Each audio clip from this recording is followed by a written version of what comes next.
जोंनि फरायसालिफ्राव टेट उथ्रिसार जानाय बिजाथिफोरखौ साख्रि होनायनि थाखाय जे नायबिजिरनायनि हाबाफारि जादों। बे हाबाफारिया मालांखावनो जोङो फोजोबनानै लानो हाबाय। जों एपइन्टमेन्ट होनायनि मोनसे प्रसेसआव दंबाय थायो।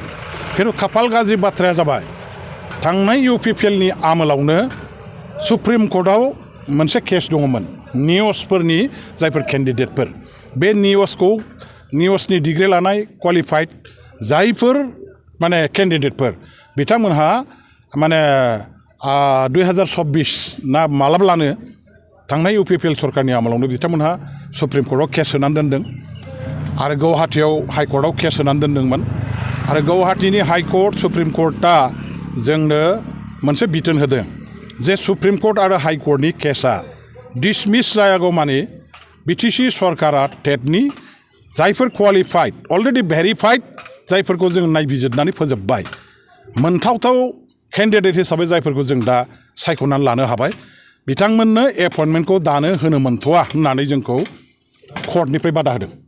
जायनि थाखाय जोङो दिनैहाय फरायसालिफ्राव फोरोंगिरि गैला, रिटायार जानानै थांजोब्बाय। फरायसालिफ्राव फोरोंगिरि गैयिनि थाखाय फरायनायफ्रा दिनै ब्रेकडाउन जानो नागिरबाय, फरायसाफ्रा बिराद जारला जाबाय। बेखौ नुनानै जों गाबोन दिनैनो एपइन्टमेन्ट होनांगौ बेबायदि मोनसे थासारि जादों।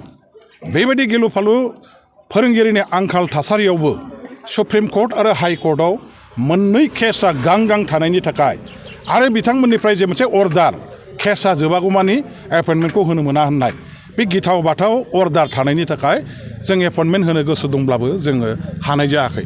जों सेस्था खालामबाय थादों। सुप्रिम कर्टनि केसआ बावैसो जोबगोन। हयथ' खनसेसो FIR जाबानो जोङो बेखौ फोजोबनो हासिगोन आरो हाइकर्टनिखौबो जोङो हयथ'बा मास मोनसेसो हयथ' लाबावगोन। दा बेबायदि केसआ जेला जोबगोन सुप्रिम कर्ट आरो हाइकर्टआव जे दङ होमबानो जोङो अखानायैनिफ्रायनो जों एपइन्टमेन्ट होनायनि राहाखौ जों खालामगोन।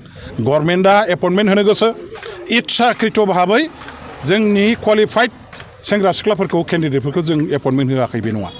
आयेन आदालतनिख्रुइ कर्टनिख्रुइ देरसिन रावबो गैया।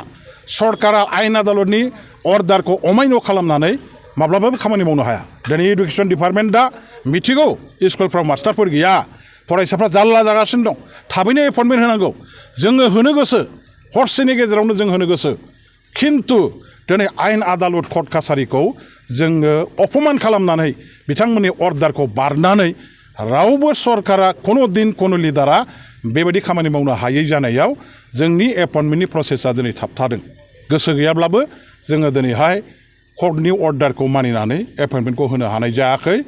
जोङो होनो गोसोमोन, बेवहाय जोंहा दुखु दं, जोंहा आफस'स दं। जोंनि फरायसाफोरनि भबिसतखौ लानानै जोंनि केन्डिडेटफोरनि अधिकारनि बाथ्राखौ लानानै जोंहा गोसोआव मोनसे आफस'स दं। जों एपइन्टमेन्टखौ दासिम होनो हायैनि खारना बे आरो बावैसोनो हाइकर्ट सुप्रिम कर्टनि केसआ जोबनाय लोगो लोगो जोङो एपइन्टमेन्टखौ होसिगोन।